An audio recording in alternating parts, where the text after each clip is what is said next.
What up everybody, back with another video, and today we're going to be reviewing the long-awaited Glock 17 Gen 6. That being said, let's get straight to the video.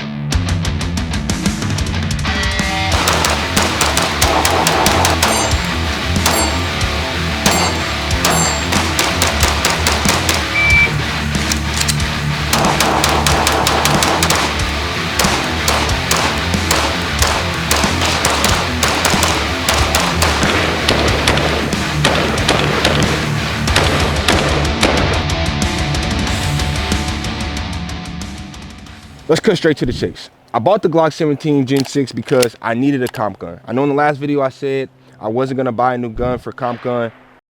That being said, I wanted to start shooting competition. And I didn't want to have to buy a whole nother gun or a whole nother setup to do that. But upon further research, upon further training and investigation, I found that it was gonna be easier for what I'm trying to do to just buy a new gun and start fresh. Now, I definitely have a target field. I definitely got a lot of upgrades for this coming on the way, but I wanted to give it a quick review on this without any of that. So here it is, the Glock 17 Gen 6, no upgrades, just as it comes, stock trigger, all that.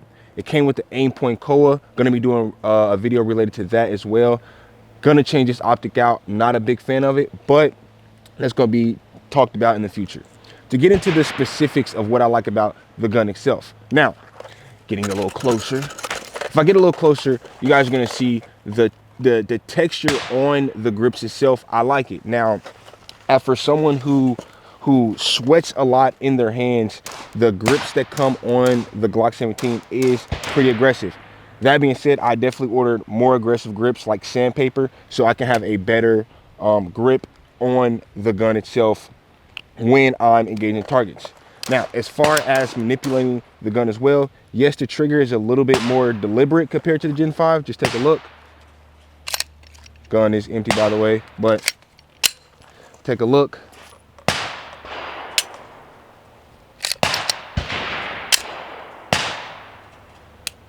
For me, that's just a little bit smoother than the Gen 5 without having to replace the trigger.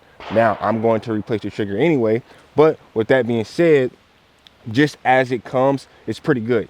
Now, the prices on the Glock 17, they're a little expensive compared to a regular Glock. And I got mine for a discounted price. I'm not gonna go too much into that, but I just know a guy. So if your price for the Glock 17 is probably gonna be about $1,000, a little bit pricier if you want the optic as well that comes with them. But all that being said, I feel like it's probably worth it if you're going to get a new gun or if you're looking to get in competition shooting. So some more quick things I like about the gun itself is going to be the front side serrations right here. I already talked about the aggressive trigger or the aggressive grips on the handgun itself, and the trigger is a nice little upgrade as well. Also, it has a more slimmer and sleeker build than the older Glock 17s, the older gens, but you know, it's still slim, and I feel like this can be considered they made this a little bit more to carry a lot. You know, it's still light for sure. It's a little bit slimmer, but I feel like they made it you can carry this a little bit more. And obviously for the Gen 6, no, you can't put a auto sear on it or a switch. Though that's why they discontinued making the Gen 3, 4s, and 5s for that reason. That's why they came out with this Gen 6. Now, with all that being said, let's talk about some things I necessarily don't like about this gun right here. So, what I necessarily don't like is this long beaver tail you got on the back. Me personally, I don't have huge hands. I don't necessarily need that. I know for people who use full-size handguns, they may need that beaver tail grip to be that long. And Glock also includes some different types of grips or beaver tails you can put right here to fill in that space. But for me personally, I don't necessarily need that. Now, let's talk about exactly how it feels to shoot this handgun.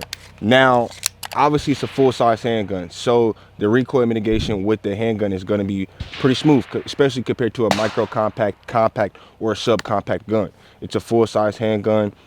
You're obviously still going to need to choke up on it, have good hand placements, but that being said, as you guys can see from the videos I've been throwing in, transitioning between two targets with a good grouping at 10 yards is not that difficult. Obviously it's 10 yards, but it's not that difficult to do, especially when you're wanting to shoot this competitively. You can go into it like this if you want, but there's always things that can make a gun a little bit better. it feels super deliberate and super crisp when shooting this gun.